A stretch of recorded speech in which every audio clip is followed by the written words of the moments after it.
Muita gente que não tinha assistido a Adnet vai assistir, né? Vai querer saber o que aconteceu. E ali o Adnet vibrou, ali foi uma vitória do Adnet. O ministro Paulo Guedes fala um pouco sobre a economia, o Ricardo Barros fala sobre a articulação política e a gente encerra. Então, ali foi 100% combinado. Provavelmente será um dos menores índices de queimadas, mas não é o menor. Aí ali buscaram ali um pelo em ovo, ó. Mas disseram que nos últimos 18 anos o menor ano foi 2020. Como 2020 não acabou, não podem falar isso, fizeram uma mega matéria em relação a isso. Nenhuma empresa estabeleceu formalmente o interesse em participar, em comprar os Correios. Porque quando você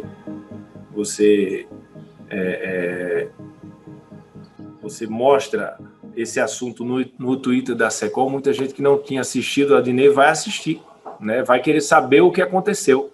E ali o Adnet vibrou, ali foi uma vitória do Adnet. E eu respondi isso, eu acho que foi um erro, sim. Eu conversei, nós, como eu disse, todos nós erramos, né? E vamos consertando. A forma de se comunicar, ela tem mudado, né? De uma forma mais cautelosa, comprando apenas tentar comprar as brigas que devem ser compradas, não todas, porque quando você briga o tempo todo, você acaba sendo conduzido para uma espiral e você não consegue olhar de fora, você não consegue olhar fora da bolha. Esse assunto de ontem, né, é importante você tocar, porque a gente rememora na semana passada, quando nós tivemos uma reunião no Palácio do Planalto, depois descemos com o ministro Ramos, o líder do governo, Ricardo Barros, e o ministro Guedes. E houve uma polêmica, porque depois que o ministro Guedes falou, chamaram para as perguntas, e ele, não, agora tem articulação política e tal. Então, assim, e eu fiz questão de ontem a gente mostrar, né, aquele encerramento. Por quê? Porque, na verdade, quando terminavam as reuniões, começavam os offs. Então, assim, uma reunião com 12 pessoas são, sei lá, 6 offs, 5 offs. Offs são assim, informações que não são em on, né, para a imprensa, que muitas vezes desvirtua o tema. E eu, na semana passada, eu disse, pessoal, acho que a forma mais transparente que a gente pode fazer é descer todo mundo. O ministro Paulo Guedes fala um pouco sobre a economia, o Ricardo Barros fala sobre a articulação política e a gente encerra. Então, ali foi 100% combinado. Aí falaram, não, o ministro Guedes não ia falar, pareceu que ele não ia falar, estavam puxando ele.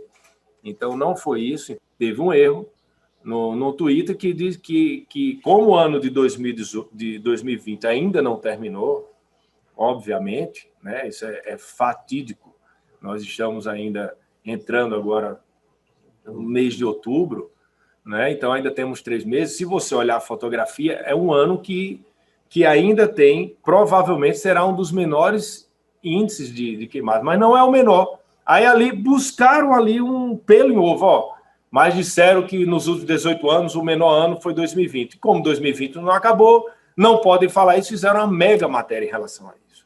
Então, assim, eu acho que é importante que nós possamos nos unir como brasileiros nos temas relevantes. Então, vamos dar a César o que é de César. Olha, se é verdade realmente que é o pior ano, que vamos trabalhar para que não seja. Agora, se a fotografia do INPE, que é sempre utilizado por vocês, mostra o contrário, é importante que a gente faça também que isso seja mostrado. Então, vocês adoravam aquele cercadinho, né? Porque aí ficava o dia inteiro repercutindo aquilo. Ó, o presidente falou 2 palavras, aí ligava o deputado do PT, olha, o que é que você acha da palavra do presidente? O outro, o que é que você acha que o presidente disse? Ali enchia a pauta.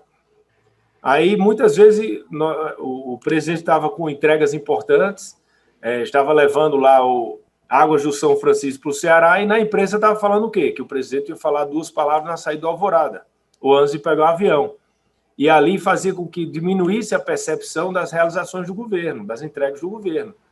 Então, estava sendo negativo para o governo e negativo para o país também. O processo de privatização ainda vai começar.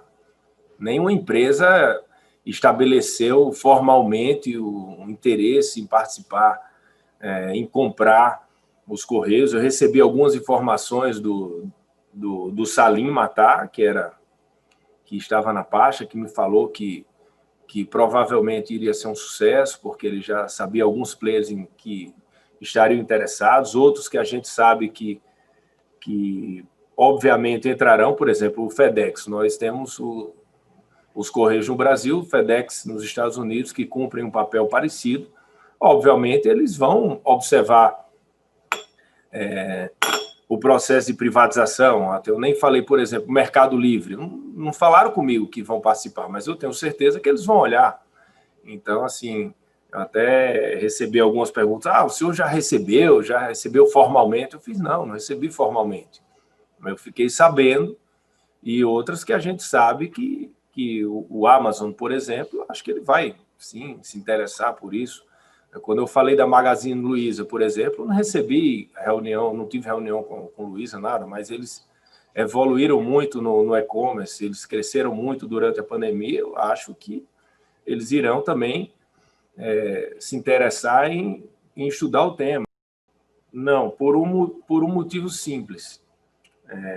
A EBC, diferente dos Correios, ela é deficitária, Maurício.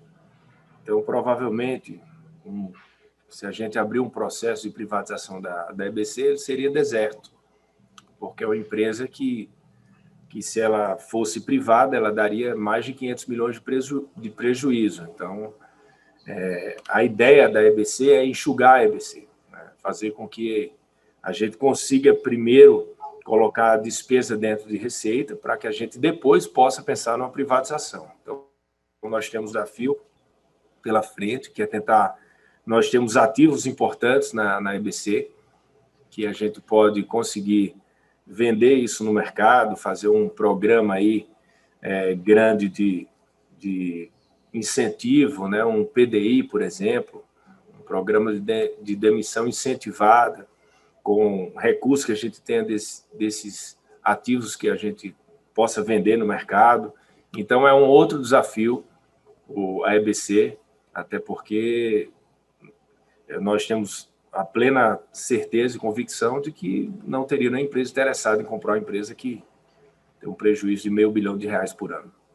Eu acho que isso é a lei da oferta e da demanda. Eu acho que os ministérios, né, são, a maioria deles autônomos, podem investir onde quiser, se eles optarem aí por...